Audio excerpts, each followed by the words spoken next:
Pero hoy vamos a enfocarnos solamente en que Cristo llega a la sinagoga de su ciudad para leer una escritura que era una profecía que se estaba cumpliendo en él. Y esa profecía que él leyó solamente lo que hace es dar las características o explicar la misión de su ministerio terrenal y lo que eso implica. Y en eso nos vamos a detener el día de hoy. Vamos a orar para comenzar, hermanos, y entrar a que oremos. Padre Celestial, bendiga su palabra. No me permita decir nada que no debo decir. Controle mis palabras y hable a nuestros corazones, y que podamos gozarnos de mirar sus verdades y podamos ser enriquecidos y edificados. Le pedimos esto en Cristo Jesús. Amén. Pueden tomar asiento, hermanos.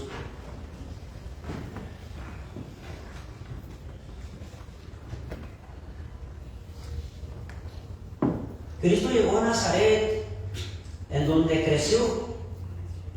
Y quiero que note algo en el versículo 16. Vino a Nazaret, donde se había criado, y en el día de reposo entró en la sinagoga. ¿Cuándo se reunían los judíos, hermanos? ¿En qué día se reunían los judíos? El sábado, el día de reposo. ¿Cuándo se reunió la iglesia cristiana? Cuando comenzó la iglesia.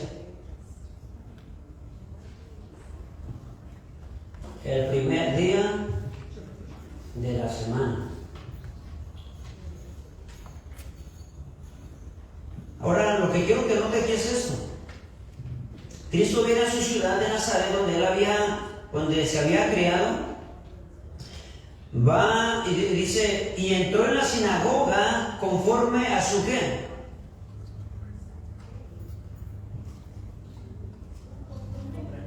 Conforme a su costumbre. Conforme a su costumbre. Cristo tenía la costumbre de congregarse. Si hay alguien en toda la historia de la humanidad que no necesitaba ir a la iglesia, ¿era quién? Era Cristo. Pero él tenía la costumbre de congregarse en la sinagoga. La sinagoga era como la iglesia del Antiguo Testamento. Cuando los israelitas fueron deportados a Babilonia y allá no tenían templo y querían adorar, se comenzaron a reunir y a hacer sinagogas, un grupito ahí para leer la palabra, adorar a Dios, y ahí comenzaron sinagogas. Era como la iglesia del Antiguo Testamento. Y Cristo, aunque era Dios mismo, tenía la costumbre y creció con la costumbre de ir a la iglesia, a la sinagoga. Hay personas, hermanos, que dicen, yo no necesito ir a la iglesia para hablar con Dios o para leer la Biblia. Yo no necesito ir a la iglesia para eso.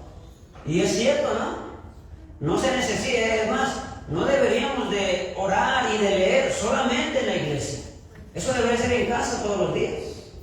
Entonces es cierto que cuando la gente dice eso es verdad. No necesitamos ir a la iglesia para orar, para buscar a Dios o para leer la palabra. Es una verdad esa, pero ¿significa eso que no debemos ir a la iglesia? ¿Que no debemos congregarnos? Hermanos, es una bendición tener una iglesia en donde congregarse. Yo en la iglesia, hermanos, conocí a buenos hermanos que fueron un buen ejemplo para mí, que me enseñaron a vivir para Dios. Yo en la iglesia de joven aprendí a servirle a Dios con mis dones y talentos. En la iglesia pude ayudar a otros que estaban también batallando en pruebas y en dificultades. En la iglesia encontré una familia que oraba por mí. En la iglesia conocí a mi esposa. Hermanos, por algo dice la Biblia, no dejando de congregarse como algunos tienen por costumbre. Cristo tenía la costumbre de estar ahí en la iglesia. Qué bendición, hermanos, ir a la iglesia, no con muchas ganas, porque la carne es débil, sin mucho ánimo quizás, pero llegar a la iglesia, cantarle al Señor, escuchar la palabra de Dios y salir diferente de aquí. Amén. Amén. Salir motivado porque hemos escuchado las verdades poderosas y eternas de Dios y salimos con un nuevo pensamiento, con un reto y nos vamos diferentes porque hemos venido a la iglesia. Entonces, qué bendición es asistir a la iglesia. La lectura que Cristo leyó, ¿cuál fue? Mire, dice en el versículo 16, conforme a su costumbre, y se levantó a leer.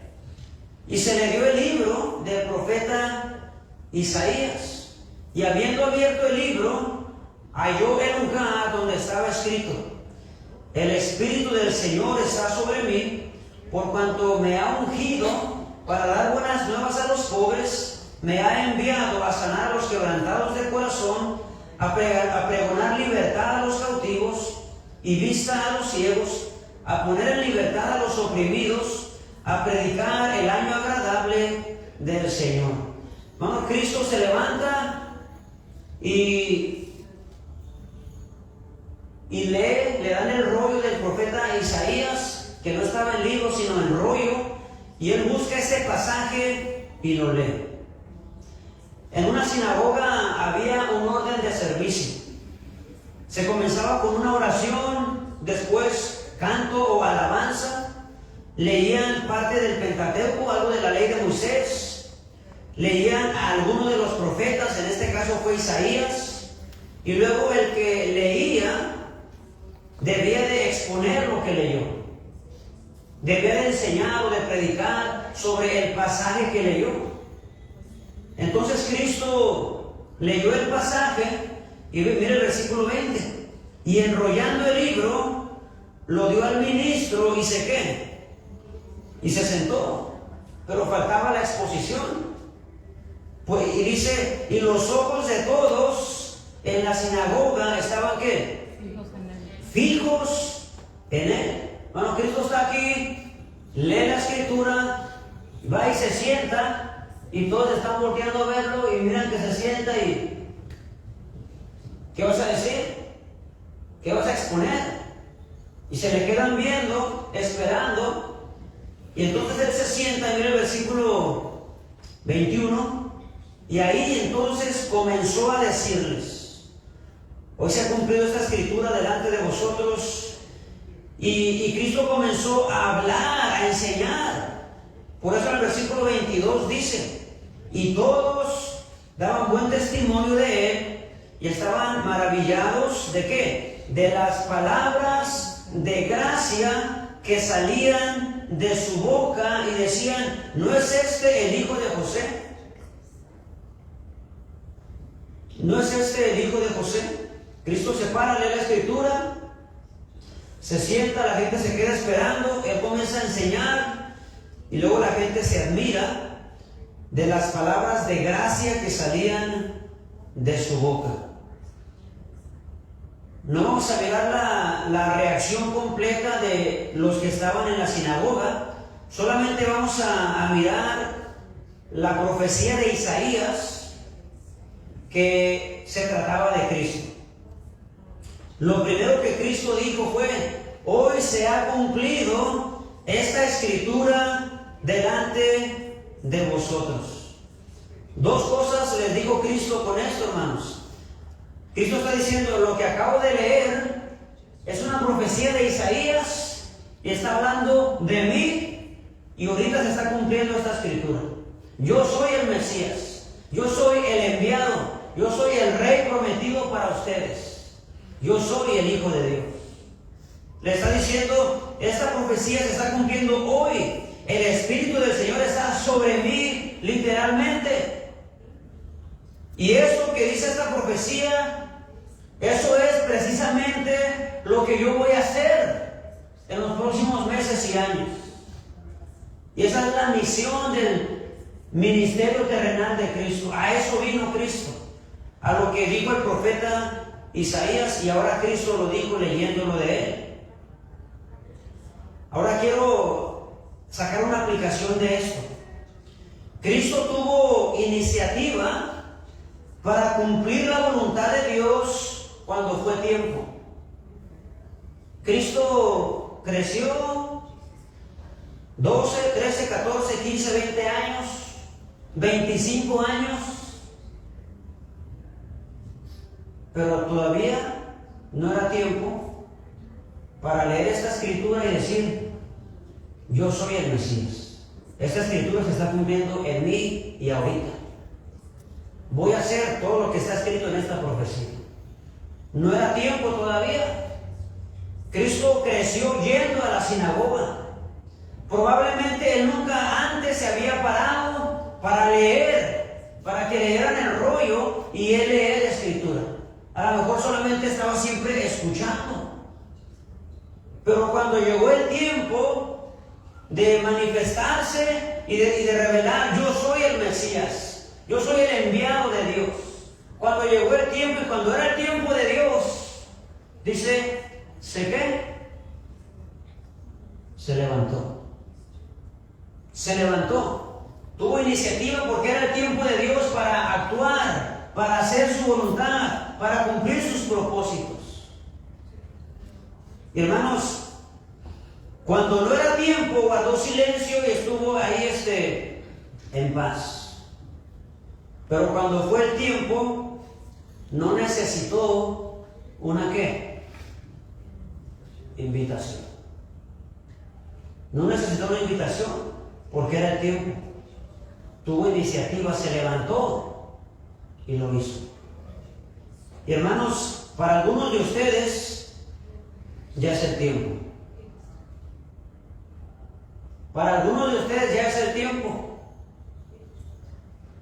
Ya es el tiempo de comenzar a hacer lo que Dios quiere que ustedes hagan. Ya es el tiempo de tener iniciativa, de levantarse y decir, Señor, es tiempo, me has hablado, te he entendido, te quiero obedecer, quiero hacer tu voluntad, me voy a levantar con iniciativa para hacer lo que Dios me ha puesto para hacer. Y es el tiempo de levantarse y hacer la voluntad de Dios para su vida. No ocupa invitación, no ocupa que el pastor le diga, no ocupa que un hermano le diga. No, usted debe tener la iniciativa, debe de levantarse y hacer. Si usted no está haciendo nada en la iglesia,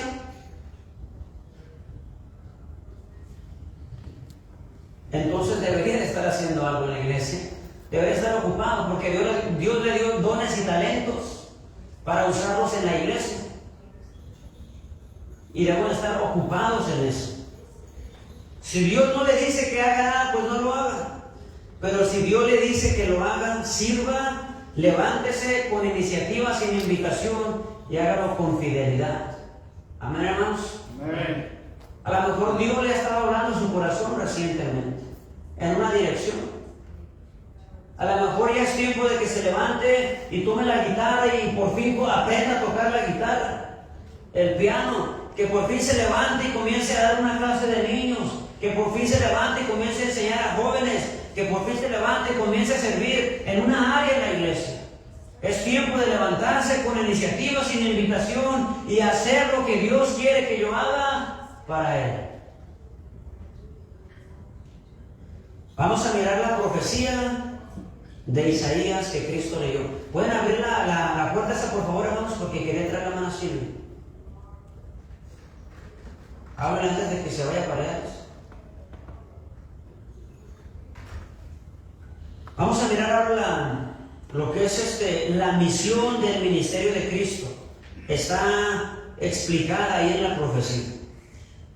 En el versículo 18 dice que cuando Cristo viniera, esto iba a hacer.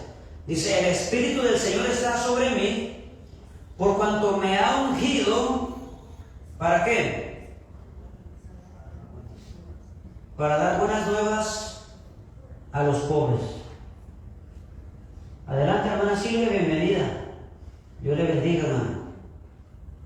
Estamos en el versículo 18 y dice, el Espíritu del Señor está sobre mí, por cuanto me ha ungido. En el Antiguo Testamento, hermanos, ¿por qué se ungía a una persona? en el Antiguo Testamento, ¿por qué se ungía a una persona?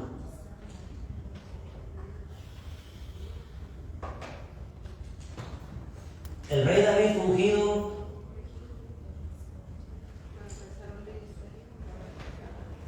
El ungir a una persona, hermanos, echarle aceite en la cabeza, ungirlo con aceite, era una señal externa de que Dios lo había escogido a ese hombre para un propósito específico y santo.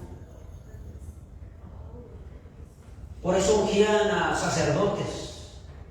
David para ser rey, Samuel lo ungió. Entonces Cristo dice: el Espíritu del Señor está sobre mí porque me ha ungido, me ha escogido, me ha apartado. Yo soy el elegido para hacer este ministerio, esta obra.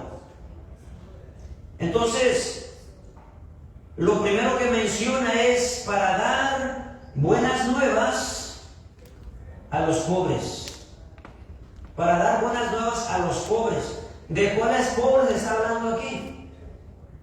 Cristo vino para darle buenas noticias a los pobres. Pero ¿a qué clase de pobres? Espíritu. A los pobres en espíritu. ¿Se preocupa Cristo por los pobres económicamente hablando? Sí se preocupa por ellos. El que da al pobre, a Jehová presta. Dios dice: si tú ayudas al pobre, como que me estás prestando a mí y yo te lo voy a regresar multiplicado. Dios desde el Antiguo Testamento siempre procuró que a la viuda y a los huérfanos y a los pobres siempre se les dejara ahí algo de comida, de fruto, para que ellos pudieran recoger para ellos, porque ellos no tenían campo de siembra ni nada. Entonces Dios se preocupa por los pobres económicamente hablando, pero aquí está hablando de los pobres en espíritu. Dice que Él vino para dar buenas noticias a los pobres en espíritu. ¿Qué es la pobreza espiritual? ¿Qué es la bancarrota espiritual? Cuando alguien se declara financieramente hablando en bancarrota, está en la nada, ¿eh? Está en cero. Hermanos, cuando alguien se declara en bancarrota espiritual, está diciendo esto: Señor, por más que intento portarme bien y seguir tus mandamientos, por más que intento hacer las cosas bien, sigo pecando, soy un pecador, pienso mal, hablo malas palabras, a veces digo lo que no debo, voy a donde no debo de ir, hago lo que no debo. Señor, a veces me quejo contra ti, soy pecador, Señor. No, he entendido yo que no hay nada que yo pueda hacer, no tengo nada que presentarte de bueno para convencerte de que tú me perdones y me salves y me lleves a la gloria. Soy pobre, estoy en bancarrota espiritual, no tengo nada con qué ganarme el cielo, no tengo obras suficientemente buenas ni nada para poder convencerte de que me salves. Estoy en bancarrota espiritual y dependo solamente de tu misericordia para perdonarme y salvarme. Soy un pobre, soy un mendigo espiritual y me arrastro hacia ti porque solamente de tu misericordia dependo. Para los que están en pobreza espiritual, Cristo dice: yo vine para darles buenas noticias a los que están pobres en espíritu. Para aquellos que han entendido que por sí mismos no pueden salvarse porque son pecadores. Y están en esa preocupación, en ese temor de ¿qué va a pasar conmigo si yo muero siendo el pecador que soy? No voy a ir a la gloria. Y están en esa pobreza espiritual. Y Cristo dice: vine a traerles buenas noticias a los que están en pobreza espiritual. Por eso miramos el sermón del monte en Mateo 5. Bienaventurados los pobres, ¿en qué? En espíritu, porque de ellos es el reino de los cielos. De ellos es, a ellos les pertenece. Ahora es de ellos el reino también.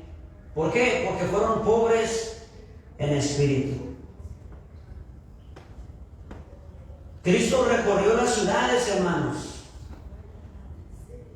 llevando las buenas nuevas a los pobres en espíritu. Porque había mucha gente en ese tiempo que necesitaba entender cómo ser salvo. Y Cristo recorrió ciudades llevándoles buenas nuevas a los pobres en espíritu. Lo bueno es que hoy en día ya no hay gente pobre en espíritu que necesite ser salva. Amén, hermanos. Todavía hay gente que necesita saber cómo ser salvo. Pero Cristo ya se fue al cielo, ¿cómo le hacemos? Por eso antes de irse al cielo dijo: id por todo el mundo y predicar el evangelio a toda criatura. Llévenle buenas nuevas a los pobres en espíritu y díganles que hay esperanza. Amén, hermanos. Que hay esperanza en Cristo. Mire, si puede, vaya conmigo a 1 de Juan 2:20. 1 de Juan 2:20.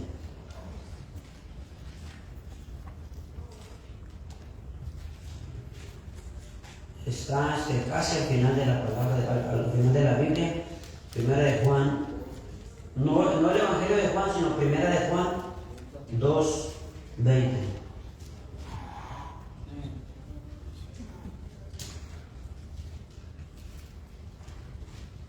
Cristo fue ungido por el Espíritu Santo y entonces hizo su ministerio, llevó buenas nuevas. Mira el versículo 20 aquí, 1 de Juan 2. Pero vosotros tenéis que ir a la iglesia y esperar la unción. Esperar que el pastor reparta la unción en el zapato. ¿No, verdad? Pero mucha gente va a la iglesia a escuchar el emocionalismo del pastor. ¿Quién quiere la unción? Por acá, manda la unción para acá. Y todos se caen porque quieren recibir la unción. Mándela para acá, pastor. Y el pastor se quita el zapato y aquí va la unción, para allá. ¡Pum! Y todos se caen al suelo porque les llegó la unción y ahí están recibiendo la unción en el piso. ¡Ah, la unción!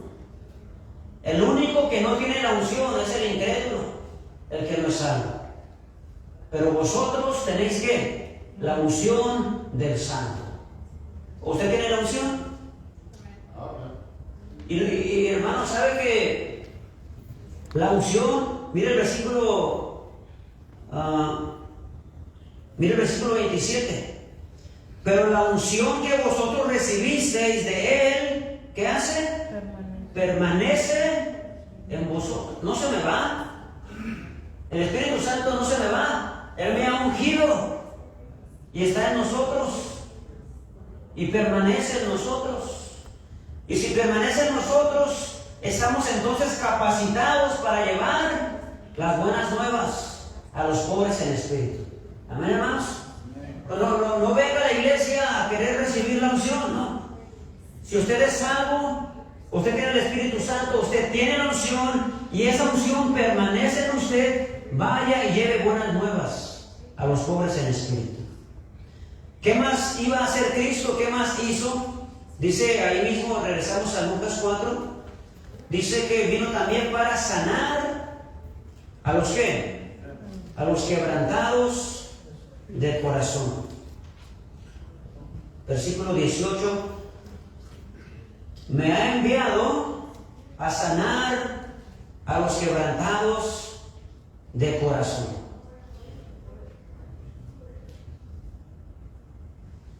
Hermanos, Cristo no vino como un líder político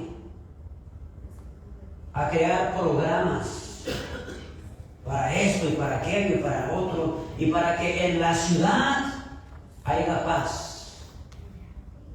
Un presidente puede hacer eso. Un líder político puede traer paz a la ciudad, pero solo Cristo puede traer paz al corazón de una persona. Él no vino a restablecer una buena sociedad. Cristo vino a sanar el corazón quebrantado y herido. Qué diferencia, ¿no, hermanos? Porque podemos estar llenos de programas y de ayuda del gobierno, pero estar miserables por dentro.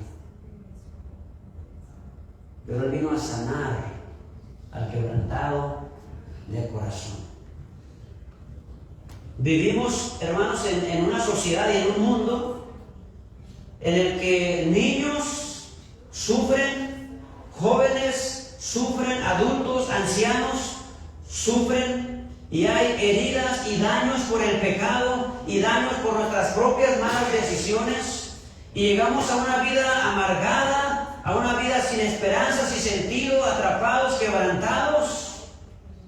Pero Cristo dice: yo vine a sanar a los quebrantados de corazón. El pecado nos vuelve infelices y miserables. Muchos de los que estamos aquí quizás tuvimos una niñez bien difícil, sufrimos el abandono de un padre, sufrimos menosprecios, fuimos rechazados, menospreciados, y hay heridas que traemos desde nuestra niñez cargando. Y Cristo dice: yo vine a sanar a los quebrantados de corazón. Hay sanidad en Cristo.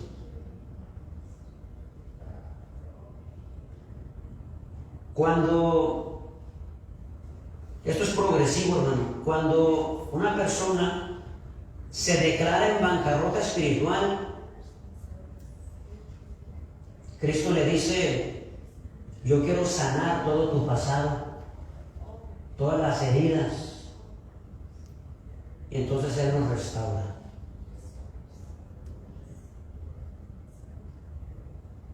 Y la aflicción se va y llega la paz y el consuelo.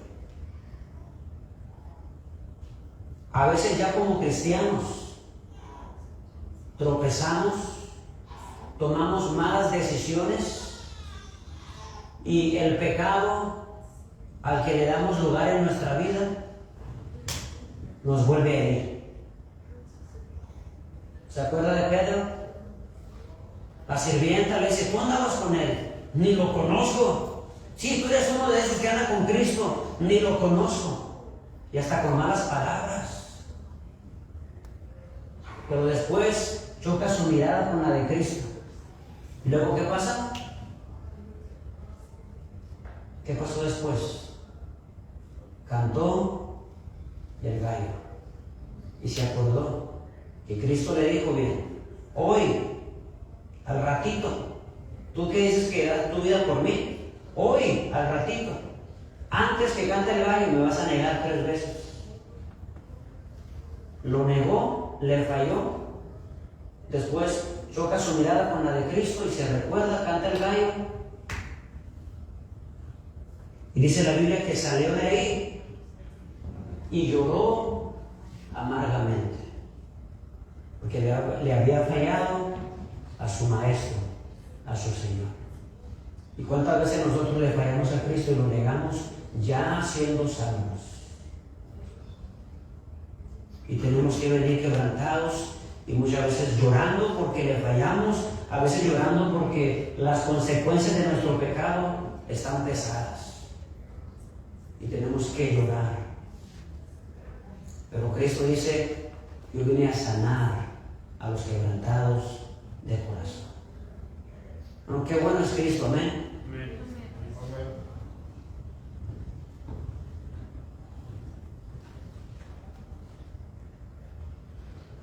Sigue diciendo en el versículo 18, dice: me ha enviado a sanar a los quebrantados de corazón, a pregonar libertad a los cautivos. La Biblia dice, hermanos, en Hechos 10, Pedro dijo: vosotros sabéis lo que se divulgó por toda Judea, comenzando desde Galilea, después del bautismo de Juan, cómo Dios ungió con el Espíritu Santo y con poder a Jesús de Nazaret, y cómo éste anduvo haciendo bienes y sanando a todos los oprimidos por el diablo, porque Dios estaba con él. y sanando a todos los oprimidos por el diablo, porque Dios estaba con él. Cristo vino a pregonar libertad a los cautivos. Hay muchos que están esclavizados en el pecado por obra de Satanás. Hay muchos drogadictos matándose a sí mismos por obra de Satanás, esclavizados en un vicio, esclavizados en la ambición. Son tranzas por ambición, hacen fraudes, se las pasan en el casino y están viviendo con ambición y están atrapados en la ambición que a sus mismos padres les roban, a su propia familia le hacen fraude por la ambición. Atrapados en pecados, en ambientes, en vicios. Pero vuelvo a repetir, esto es progresivo. El que se declara en bancarrota espiritual, Señor, yo no tengo manera de salvarme a mí mismo, dependo solo de tu misericordia, de que tú me perdones por amor, por gracia. A ese Dios sana sus heridas del pasado y también lo hace ¿qué? Libre de la esclavitud del pecado. ¿Cuántos pueden darle hoy gloria a Dios porque Dios nos libertó de los vicios en el que usted vivía? Amén. Del cigarro, en la cerveza, en las fiestas, mujeriegos, pornografía. Pero Cristo viene y pregona libertad a los que están cautivos. ¿Cuántos son libres para la gloria de Dios, hermanos? Amén. ¿Hay alguien libre aquí?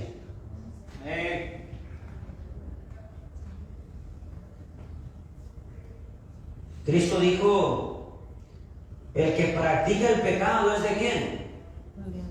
Es del diablo. El que practica el pecado es del diablo. El Hijo de Dios, el que ha sido salvo, ha sido sanado su corazón, ha sido libertado también, y él puede vencer el pecado, no practica el pecado. Puede tropezar ocasionalmente, pero no vive practicando el pecado. El que practica el pecado, ese no es de Dios, ¿es de quién? Es del diablo. ¿En dónde está usted? ¿Es usted de Dios? ¿O usted vive practicando el pecado? Porque el que lo practica es del diablo y va a terminar con el diablo. Antes de venir a Cristo vivíamos en pecado, alejados de Dios. Estábamos presos, hermanos, esclavizados en malos hábitos, en cosas que no son malas, pero que nos esclavizan y nos alejan de los planes de Dios para nosotros. Yo quería jugar fútbol el domingo, y no es malo jugar fútbol, pero estaba esclavizado en un deporte que me estorbaba para cumplir el plan de Dios para mi vida. Esclavizados en diferentes cosas, pero Dios nos hace libres, Cristo nos hace libres. Entonces Cristo vino a pregonar libertad a los cautivos, nos libera de la esclavitud del pecado. Bueno, hay tres cosas de las que Cristo nos puede liberar, porque Él murió y resucitó por nosotros. Hay tres cosas de las que Cristo nos hace libres en todo lo que es la obra completa. Primeramente nos libra de la condenación del pecado, de los resultados del pecado, que es ¿qué? El infierno. Nos libra de la condenación del pecado, que es el infierno. Nos libra también en el presente de la esclavitud del pecado. Él rompió las cadenas que teníamos antes ahí, que Satanás había puesto y nos tenía ahí encadenados, esclavizados al pecado. Él rompe las cadenas, entonces nos libera de la condenación del pecado, de la esclavitud del pecado, y en la eternidad de la presencia del pecado. En la eternidad no vamos a batallar más con el pecado. Cristo nos libra de la presencia del pecado y no estaremos batallando más en la eternidad con el pecado. Sabemos que la Biblia dice: Cristo es el camino, la verdad y la vida, y así es. Sin Él no hay salvación, solo hay condenación. Sin Él no hay libertad, sin Él no hay consuelo, hay solamente quebranto. Sin Cristo no hay verdad, solamente hay mentira. Sin Él no hay verdadera vida, estamos muertos en vida. Sin Él no hay libertad, vivimos esclavizados en el pecado. Eso es lo que Cristo vino a hacer y sigue haciendo. Al pobre en espíritu lo salva, sana su quebranto, sus heridas del pasado y del presente, y lo hace libre de la condenación del pecado, y ahora puede disfrutar la vida. Ahora puede, en vez de gastar cientos de dólares en cerveza y comprándole cerveza para sus amigos que nomás lo buscan por conveniencia, ahora agarra todo ese dinero, viene con su esposa, con sus hijos, y se los lleva de vacaciones para de veras disfrutarlos. Ahora es libre, ya no está ahí encadenado, viviendo tontamente, muerto en vida. Ahora puede vivir y disfrutar la vida. Ahora no tiene vicios, ahora puede vivir y que está saludable. Ha dejado de contaminarse, ahora está fuerte, ahora puede servirle a Dios, porque ha sido libre por Cristo. Hay algo más que Cristo menciona aquí. Versículo 18 dice que también vino para dar ¿qué? Vista a los ciegos. En el tiempo de Cristo, los fariseos, los religiosos, se creían justos, se creían buenos. Se creían que conocían a Dios y que ellos eran los iluminados, los que podían ver las Escrituras y entender las palabras de Dios.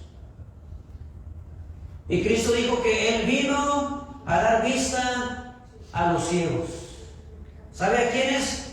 Aquellos que decían: pues yo no entiendo mucho, yo no sé mucho, pero yo te necesito, Señor. Ayúdame, quiero conocerte. Pero aquel orgulloso que pensaba que miraba bien, que pensaba que conocía, se quedaron ciegos.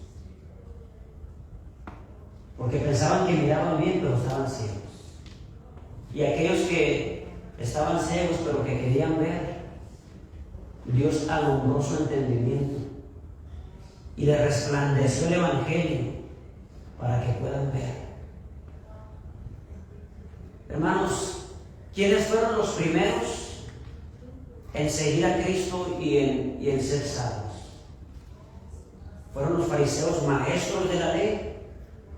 ¿O fueron los corruptos, las rameras, los tranzas, los marginados, los enfermos, los paralíticos, los ciegos? Fueron los primeros.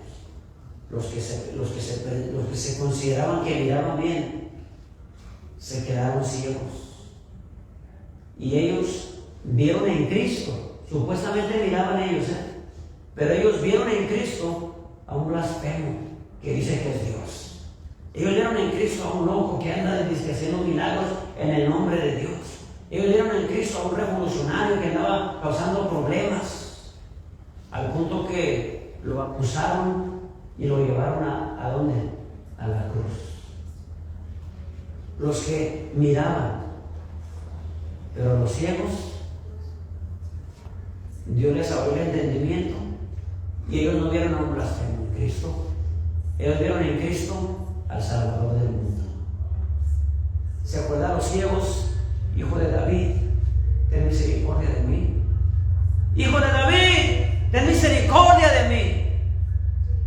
Para los fariseos, el hijo del carpintero. Para los ciegos, el hijo de David, el enviado de Dios, nuestro Salvador, nuestra esperanza. A ellos Dios alumbró el entendimiento para que pudieran ver en Cristo al Salvador.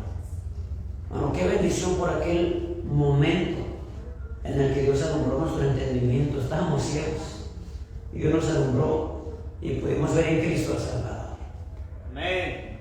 sublime gracia del Señor, que a un pecador salvó. Estuve ciego, pero ahora que puedo ver. Fui ciego, mas me hizo ver. ¿A quién mira usted en Cristo? ¿A un simple maestro religioso? ¿A un rabino? Al camino, la verdad y la vida. Al Salvador y al único Salvador. Amén, hermanos. La última frase que Cristo leyó aquí, bueno, dice también a poner en libertad a los oprimidos. Y esto, vuelvo a repetir, es progresivo. Bancarrota espiritual, salvación, sanidad, se sana el corazón quebrantado, hay libertad y poder para vencer el pecado, ¿verdad? Podemos mirar la vida con otra perspectiva. Cristo es nuestro Salvador, nuestra esperanza. Ahora vivimos para Él, hemos sido iluminados, nuestros ojos fueron abiertos y todo eso termina en el exterior. Eso que ha sucedido aquí sucede adentro, pero cuando eso sucede adentro, en el exterior comienza también a haber un cambio. Dice, a poner en libertad a los oprimidos. ¿Saben quién eran los oprimidos? Los que estaban siendo tratados con injusticia, como las viudas, que los fariseos, ¿verdad?, venían y oraban supuestamente con ella, una oración bien larga, pero por acá estaban viendo qué se iban a llevar, ¿verdad? ¿Qué provecho le iban a sacar a la viuda? A los oprimidos, Cristo vino a ayudarlos. Porque una vez que Cristo abre nuestros ojos y nos da poder contra el pecado, somos libres. Ahora podemos pensar mejor. Y sabemos cómo lidiar con los problemas. Sabemos mejor cómo lidiar con la gente. Y somos libres de la opresión de otros. Cristo vino a sanar. Vino a cambiar a la gente desde adentro hacia afuera. Esto nos dice, ¿sabe qué? Que la gente que vive siempre como una víctima del sistema, la gente que vive siempre quejándose y siempre sufriendo, siempre viviendo en injusticia, su problema no está aquí afuera. ¿Está en dónde? Está allá. Su problema se va a solucionar cuando esa persona comience aquí, en bancarrota espiritual. Señor, te necesito, perdóname, sálvame, cambia mi vida. Entonces Dios le sana sus heridas, Dios le da libertad, ya no está esclavizado al pecado, le da vista, le abre el entendimiento y ahora puede comenzar una vida diferente. Tiene sabiduría de Dios para no ser oprimido como siempre ha sido. Tiene otra perspectiva. En el versículo 19 dice que el Espíritu del Señor está sobre él y lo ha ungido para, versículo 19, para predicar el ¿qué? El año ¿qué? ¿No están ahí, hermanos? Para predicar el año agradable del Señor. ¿Cuál es el año agradable del Señor? Está haciendo una referencia al Antiguo Testamento. En el Antiguo Testamento había algo que era conocido como año de jubileo. Ese era el año agradable del Señor. Cada 50 años era el año de jubileo. ¿Qué sucedía en ese año de jubileo? Cada 50 años. En ese año, hermanos, las deudas de la gente quedaban canceladas. Le tenían que estar pagando, si pidió un préstamo, tenía que estar pagando. Pero si se atravesaba el año del jubileo, se canceló la deuda. Si alguien había tenido que vender una tierra por necesidad, se regresaba a su dueño original en el año de jubileo. Los esclavos quedaban en libertad en el año del jubileo. Por eso Cristo dice, Él me ha enviado a predicar el año agradable. Lo que sucedía en el año del jubileo era esto, hermanos: borrón y cuenta nueva. Porque algunos, por una deuda grande, quizás se tenían que esclavizar y trabajar como un siervo para la persona a quien le debía mucho. Y tenía que esclavizarse. Pero llegaba el año del jubileo y borrón y cuenta nueva. Soy libre y no debo nada. Eso es lo que Cristo vino a predicar al ser humano: borrón y cuenta nueva. ¿Eres adúltero? ¿Eres fornicario? ¿Eres idólatra? ¿Eres vives en la ambición? ¿Estás esclavizado en las drogas? ¿En esto, en aquello? ¡Hey! Borrón y cuenta nueva. Pero todo comienza ¿en dónde? Bancarrota espiritual. Señor, tengo tantas cargas, tantas heridas, tantos pecados, y solamente tú puedes ayudarme. Tú eres el único camino. Y nos arrastramos hacia Él, suplicando su misericordia, suplicando su perdón. Él nos perdona, nos sana, nos rompe las cadenas de la esclavitud del pecado, nos alumbra el entendimiento, nos libra de la opresión y la injusticia y cambia nuestra vida completa. Borrón y ¿qué? Y cuenta nueva. Qué bueno es Dios, hermanos. A Él no le importa nuestro pasado. Borrón y cuenta nueva. No debes nada, eres libre, porque Cristo ya lo pagó. Gloria a Dios, hermanos. Vamos a ponernos de pie, vamos a orar.